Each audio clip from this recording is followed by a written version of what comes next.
Assalamualaikum warahmatullahi wabarakatuh. Kembali bersama saya Muhammad Fitri Suwono.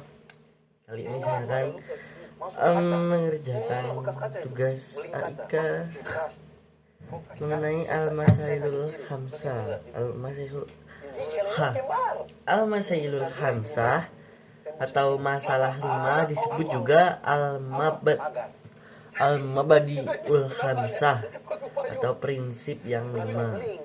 Ialah salah satu keputusan majelis tarjih yang menjelaskan pengertian agama, dunia, ibadah, sabilillah, dan qiyas.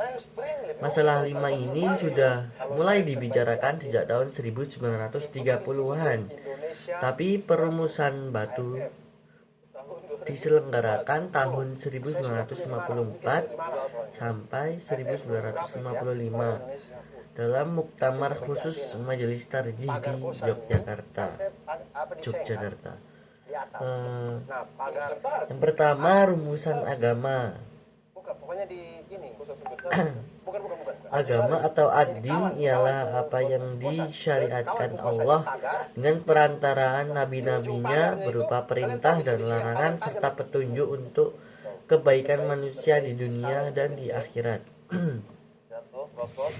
Di situ ada 4 hal. Yang pertama syariat Allah, yang kedua dibawa oleh para nabi, yang ketiga berisi perintah, larangan, dan petunjuk, yang keempat sebagai sarana menuju kemaslahatan dunia dan akhirat. Dalam MKCHM ditegaskan bahwa Islam adalah agama yang diturunkan Allah sejak Nabi Adam alaihissalam sampai Nabi Muhammad sallallahu alaihi wasallam. Jadi bukan saja agama yang diturunkan kepada Nabi Muhammad saja.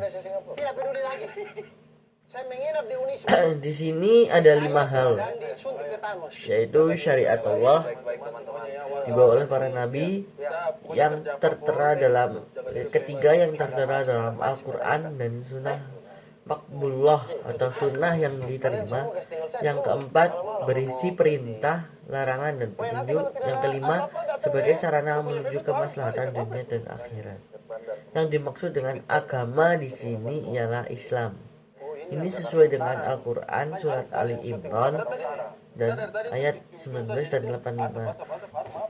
Inna dina indallahil Islam.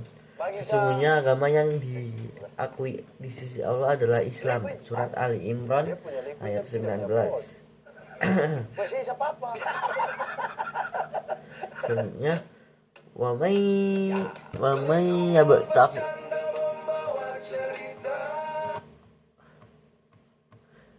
wa may yabtaghi ghairal islami dina falai yuqbala minhu wa huwa fil akhirati minal khasirin.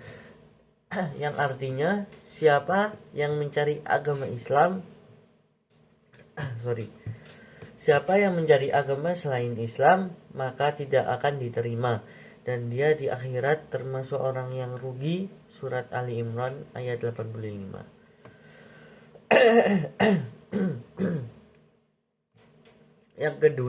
Yang kedua, rumusan dunia.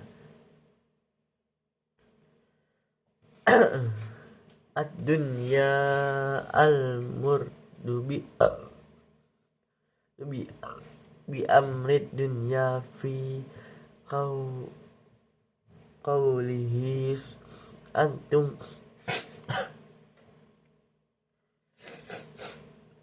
sorry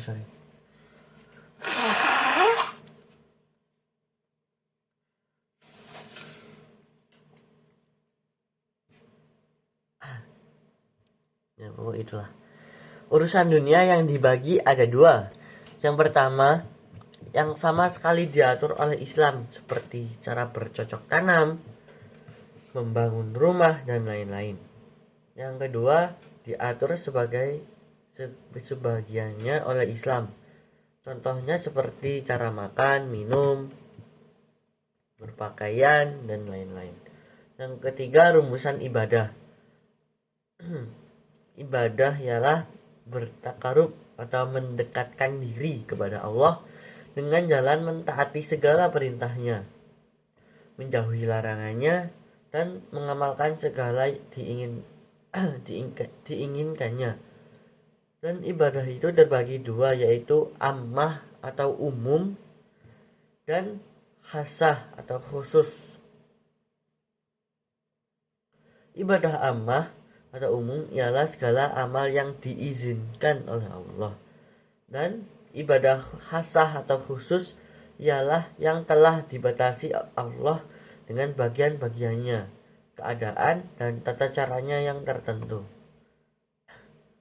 Menambah atau mengurangi ibadah khusus itulah yang disebut bid'ah. Dan bid'ah itu sesat. Bid'ah ialah mengada-ada atau menambah-nambah ibadah khusus seperti sholat, haji, dan lain-lain. Ibadah umum juga segala kegiatan hidup manusia yang dibolehkan Allah yang gunanya menopang ibadah khusus seperti bekerja, makan, minum, tidur, dan lain-lain. Saya tegaskan di sini bid'ah itu yang ditambahkan tapi itu menyalahi aturan. Kalau misal ditambahkan tapi tidak menyalahi aturan agama Islam, sah-sah saja. Oke.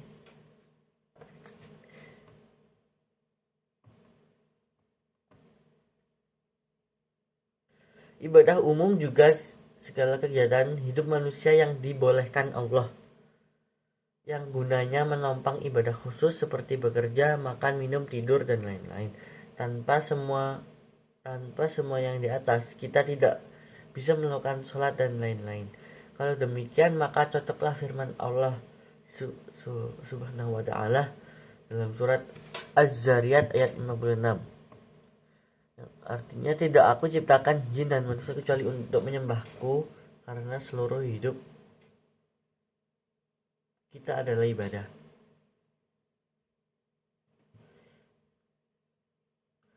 Yang keempat, rumusan sabilillah.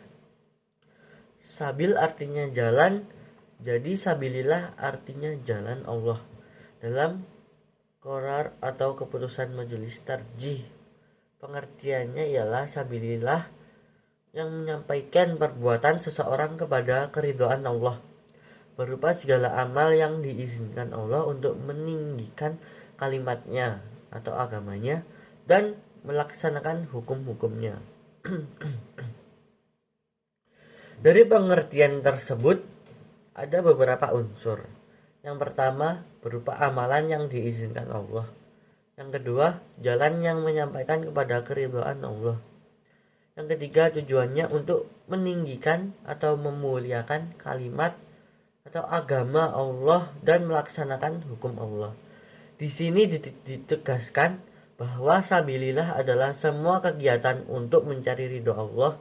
Jadi bukan hanya khusus jihad atau berperang, karena memang pengertian jihad bukan hanya perang, tapi dalam pengertian yang lebih luas, termasuk jihad dengan harta dan jiwa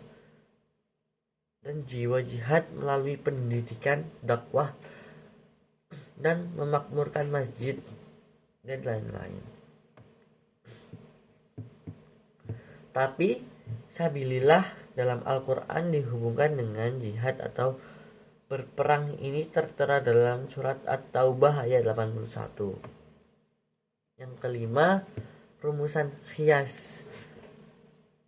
Setelah persoalan qiyas dibicarakan dalam 3 kali sidang dengan mengadakan 3 kali pemandangan umum dan 1 kali tanya jawab antara kedua belah pihak.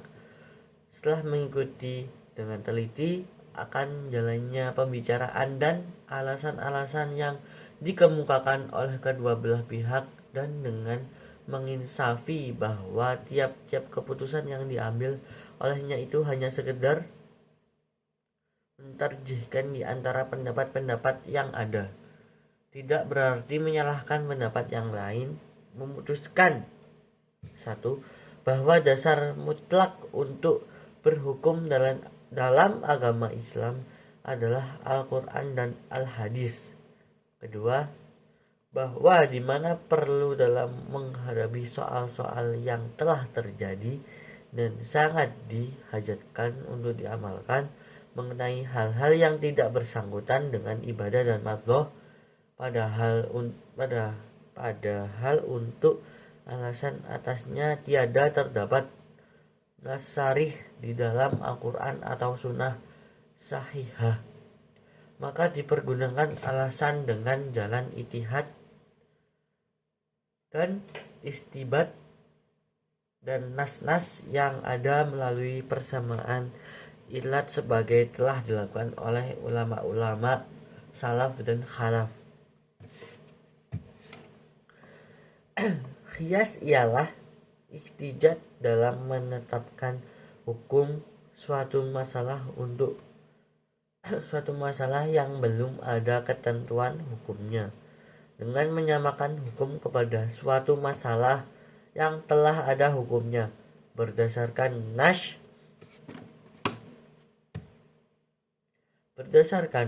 karena ada persamaan ilah antara kedua hukum itu.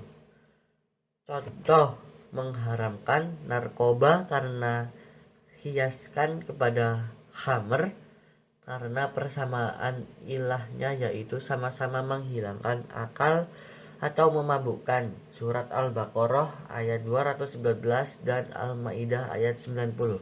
Contoh lain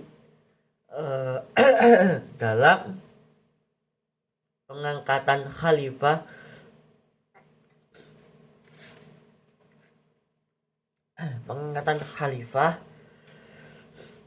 pengganti Nabi, para sahabat menghiaskan dengan menunjukkan Abu Bakar menjadi imam sholat waktu masih hidup. Nu'man bin Sabit atau Abu Hanifah adalah ulama mazhab yang paling banyak menggunakan qiyas karena beliau tidak banyak menerima hadis disebabkan tinggal di Irak. Ini berbeda dengan Imam Maliki yang tinggal di Madinah yang banyak menggunakan hadis.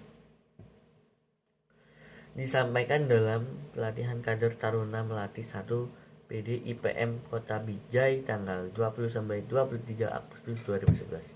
Sekian video yang saya sampaikan. Bila ada salah kata, saya mohon maaf. Wassalamualaikum warahmatullahi wabarakatuh.